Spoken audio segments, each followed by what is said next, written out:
ये कहानी है एक सीधी सादी लड़की गुड़िया की, जिसकी माँ का देहांत उसके जन्म के समय ही हो गया था।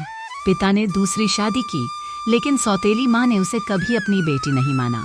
बचपन से ही गुड़िया घर के सारे काम करती रही, ताने सहती रही बिना शिकायत के।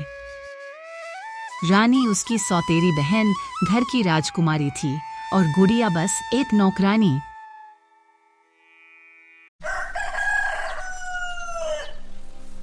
सुबह के 4 बजे है। गुड़िया धीरे धीरे उठते हुए कहती है,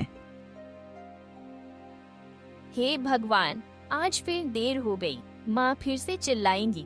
गुड़िया उठते ही सबसे पहले कुएं से पानी भरती है, फिर झाड़ू पोछा, चूल्हा जलाना, खाना बनाना। की हूँ ताजी चटनी। हाँ माँ, मैं अभी बना लाती हूँ। तो जाना, खरी क्या है फिर, रानी को भूख लगी है। रानी की हर मांग पूरी होती थी और गुड़िया की हर ख्वाहिश सिर्फ आंखों में दबा दी जाती थी। रानी दिन भर अपनी सहेलियों के साथ हंसती गाती घूमती रहती क्या है। तूने सुना? कल वाले मेले में रमेश आया था। उसके पिता शहर के सबसे बड़े व्यापारी। अरे रानी, तू तो पूरे गांव की सबसे खूबसूरत लड़की है। तेरी शादी तो रमेश से ही होगी। गांव की गलियों में रानी का राज था और घर की 4 दीवारी में गुड़िया का दर्द। काश मेरा भी कोई होता जो मुझसे प्यार से बात करता। पता नहीं पिताजी कब आएंगे। माँ उसके पिताजी से फोन पर बात कर रही है। उसके पिताजी शहर में काम करते हैं। हाँ जी, सब ठीक है। रानी की तबीयत का थोड़ा ध्यान रखना पड़ रहा है। गुड़िया तो एकदम खुश है। आप उसकी चिंता मत करो, मैं उसका पूरा ख्याल रखती हूँ। गुड़िया के पिताजी शहर में मजदूरी करते हैं, हर महीने पैसे भेजते हैं, लेकिन उन्हें ये नहीं पता उनकी बेटी का जीवन घर की 4 दीवारी में दम तोड़ रहा है। रात के समय सब खाना खाकर सो रहे हैं। बचा हुआ खाना खाकर गुड़िया अकेली बर्तन धो रही है। माँ, मुझे आपकी बहुत याद आती है। काश आप होती। मुझे बहुत अकेलापन लगता है। यहाँ मुझे समझने वाला कोई नहीं है। गुड़िया की जिंदगी की ये तो सिर्फ शुरुआत थी। अभी तो उसके नसीब में और भी इम्तिहान बाकी थे। अगले दिन गांव की औरतें चौपाल पर बैठ बातें कर रही थी। अरे सुनो, वो चंदू काका का बेटा रमेश शहर से लौटा है। बड़ा अच्छा लड़का है, सरकारी नौकरी करता है। वो लोग रमेश की शादी करवाना चाहते हैं। मैं सोच रही थी क्यों न तुम्हारी बेटी गुड़िया का रिश्ता वहाँ करवा दें। अरे बुआ जी, आप तो बस मजाक करती हैं। गुड़िया अभी बहुत छोटी है, उसका तो घर के काम में मन भी नहीं लगता और फिर वो भी कमजोर भी है। कौन करेगा शादी ऐसे लड़की से? क्या बात करती हो सुधा तुम?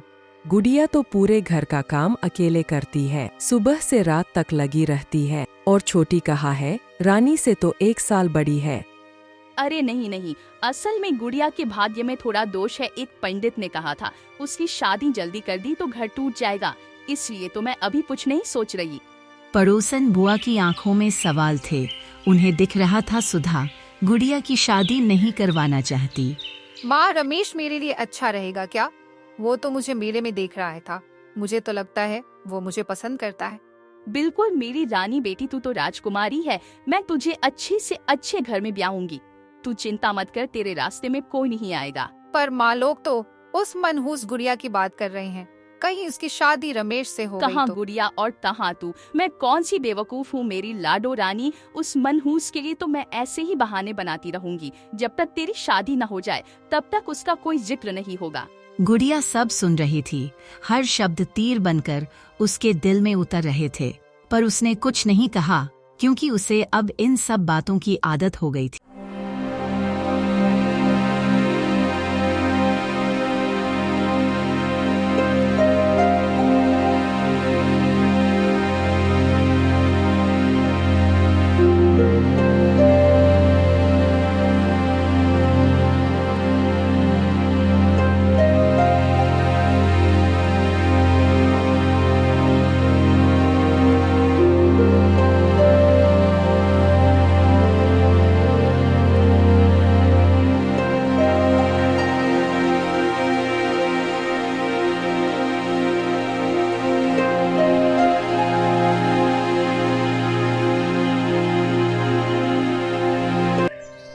अरे उस सुधा बहन, बाहर तो आओ, मेरे देवर का लड़का है, अच्छे कॉलेज में पढ़ा लिखा है, गांव में घर है, खेती बाड़ी भी है।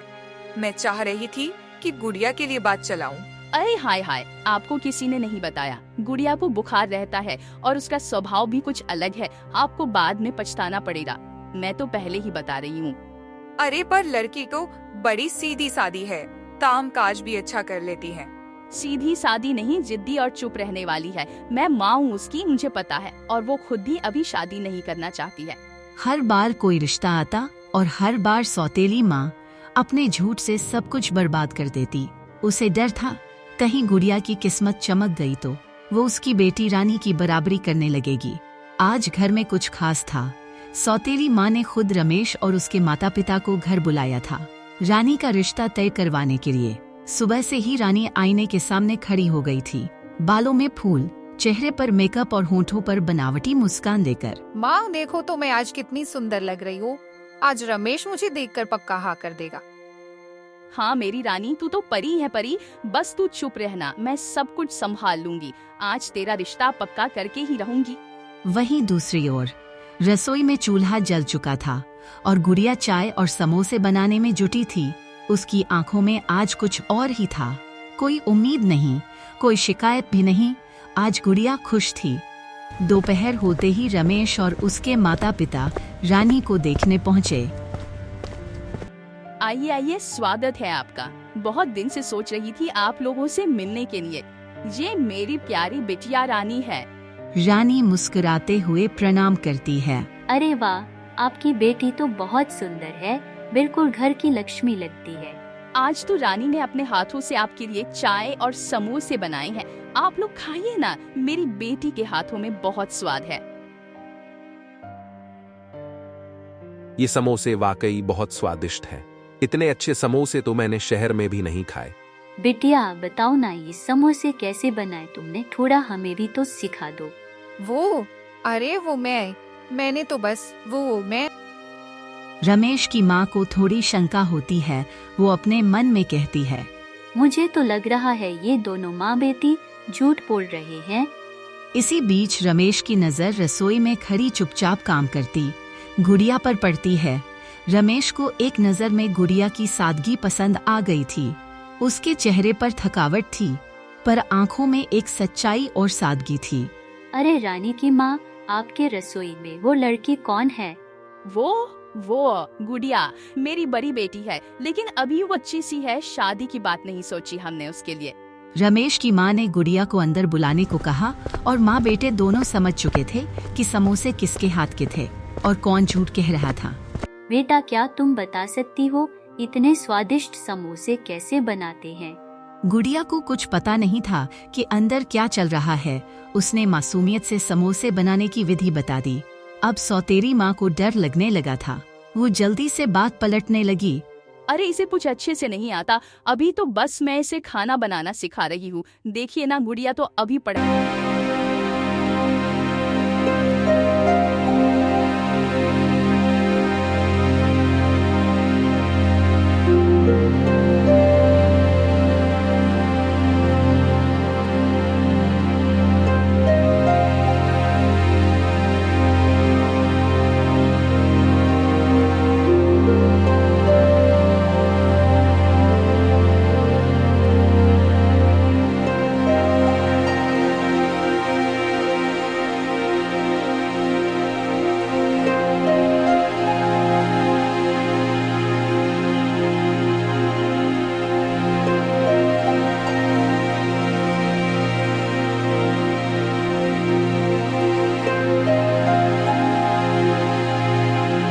दोष है। हमारे पंडित ने बताया है, अगर उसकी शादी जल्दी हुई तो पति पर बुरा असर पड़ेगा। ये कैसा बहाना है? अभी आपने कहा था कि गुड़िया बच्ची है, अब कुंडली दोष आ गया। ऊपर से आपका यह झूठ कि समोसे रानी ने बनाए हैं। अगर आपकी बेटी को समोसे बनाने नहीं आते तो उसमें कोई हर्ज नहीं है, पर आपको झूठ नहीं बोलना चाहिए था। अब सौतेली माँ को कोई रास्ता नहीं सूझ रहा था। वो बहाने पे बहाना बनाती जा रही थी। फिर उसने सीधा बोल दिया, देखिए सीधी बात है, गुड़िया मेरी सगी बेटी नहीं है। मैं उसकी शादी की जिम्मेदारी नहीं ले सकती। आपको रिश्ता करना है तो रानी से कीजिए, वरना आप जा सकते हैं। कमरे में एक पल के लिए खामोशी छा जाती है। रमेश और उसके माता पिता नाराज होकर चले जाते हैं।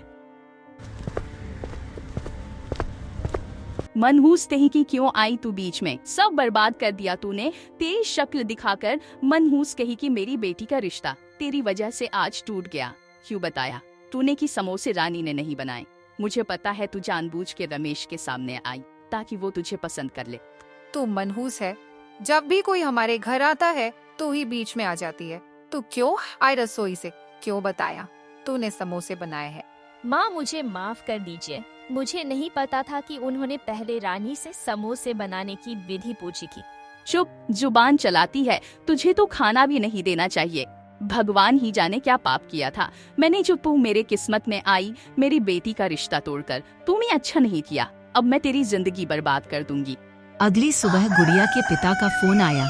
उन्होंने कहा कि मुझे इस साल शहर से छुट्टी नहीं मिल पाएगी, माफ करना, अगले साल ही आ पाऊंगा। गुड़िया और रानी का ख्याल रखना। यह सुन सौतेली माँ के चेहरे पर मुस्कान फैल गई।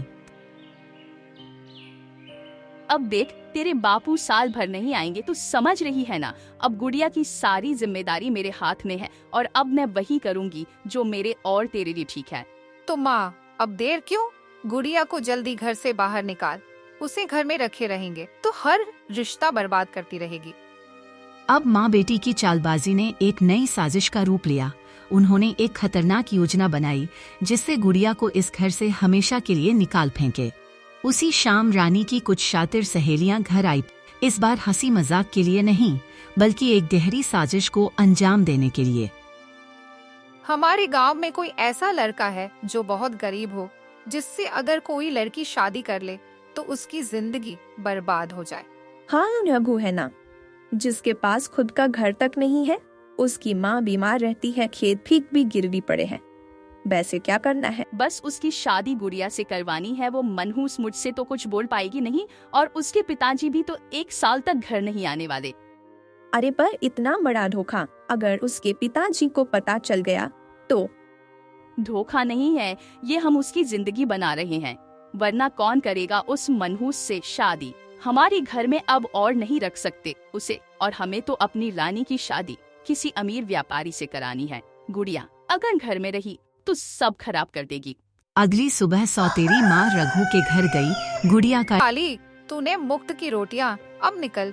सौतेली माँ ने जबरदस्ती रघु के साथ गुड़िया की तुरंत शादी करा दी। गुड़िया भी अपनी किस्मत के आगे हाथ, छोटा सा मिट्टी का मकान, टूटी खाट और बीमार माँ। देखो गुड़िया, मैं जानता हूँ ये शादी तुम्हारी मर्जी से नहीं हुई। मैं कुछ कमाता भी नहीं हूँ, खेत भी कर्ज में डूब चुका है, पर मैं जल्द ही काम ढूंढ लूंगा। इतना कहकर रघु अपने एक दोस्त के दुकान से कुछ सब्जियां उधार मांग लाता है, जिससे आज के खाने का बंदोबस्त हो जाए।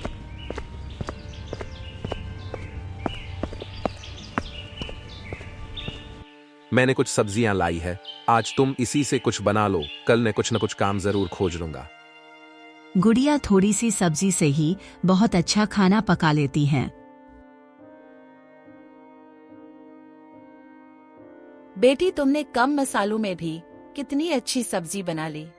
तुम तो अन्नपूर्णा हो। रघु भी मन ही मन बहुत खुश था।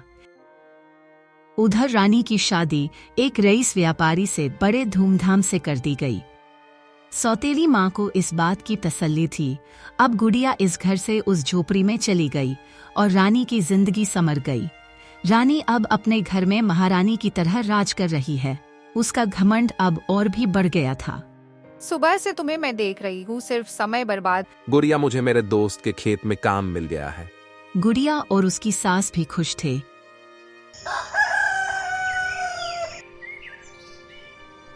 दिन कटते गए, सब ठीक चलने लगा। रघु अब धीरे धीरे आगे बढ़ रहा था और अच्छे पैसे भी कमाने लगा था।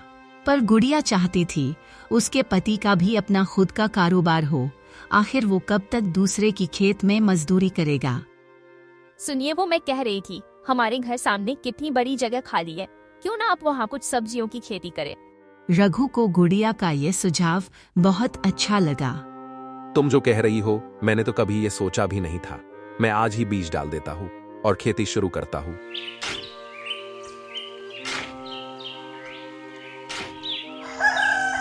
दिन बीतते गए। फिर कुछ दिन बाद बागीचे में बहुत सारी सब्जियां उग जाती है। गुड़िया माँ कहा हो, ये देखो हमारी मेहनत रंग लाई। गुड़िया और रघु की माँ भगवान का धन्यवाद करते हैं। वे तीनों बहुत खुश थे। रघु रोज मेहनत करता और बाजार में वो सब्जियां बेचता। उसका ये व्यापार बहुत अच्छा चलने लगा। रघु के घर की हालत अब बहुत सुधर गई थी। गुड़िया की सूझबूझ से रघु अब बहुत पैसे कमाने लगा था।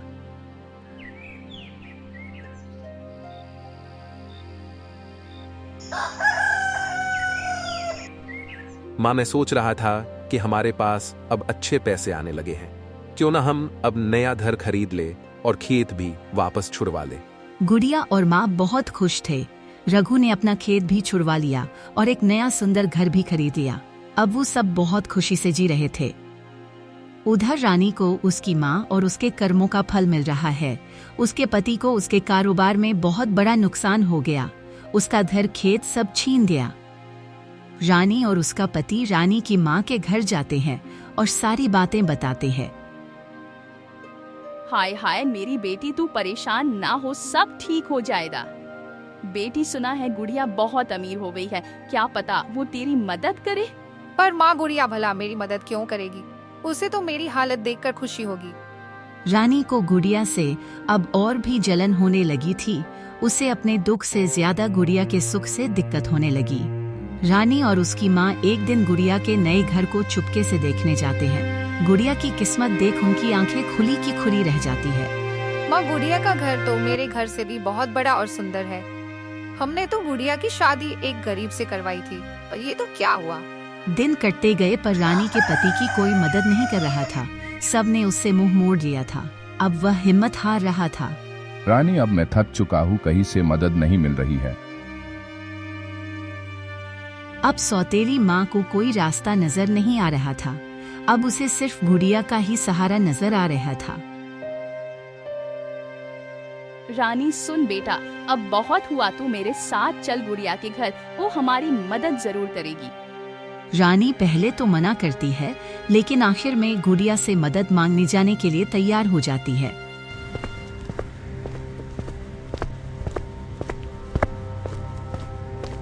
माँ, आप रानी, तुम आपको देखकर बहुत अच्छा लगा, कैसे हैं?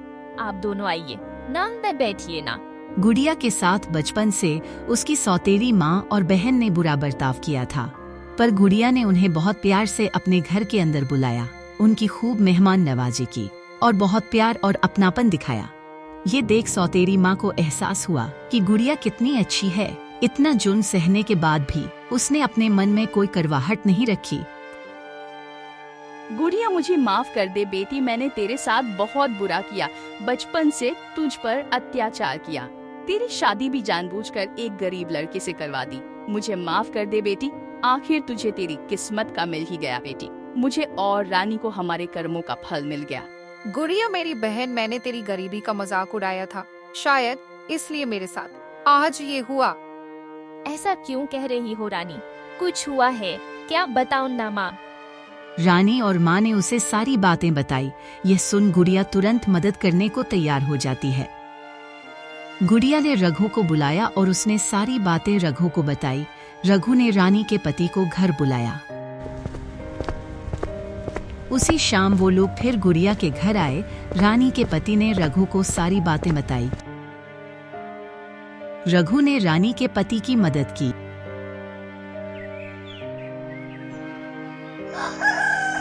अगले दिन रघु ने उसे लेकर साहूकार के पास गया, पैसे दिए, फिर खेत और घर वापस छुड़वा लिया। रघु भाई, आपका बहुत बहुत धन्यवाद। अगर आपने हमारी मदद नहीं की होती तो आज हम बेघर हो जाते। गुड़िया मेरी बहन, मुझे माफ कर दे।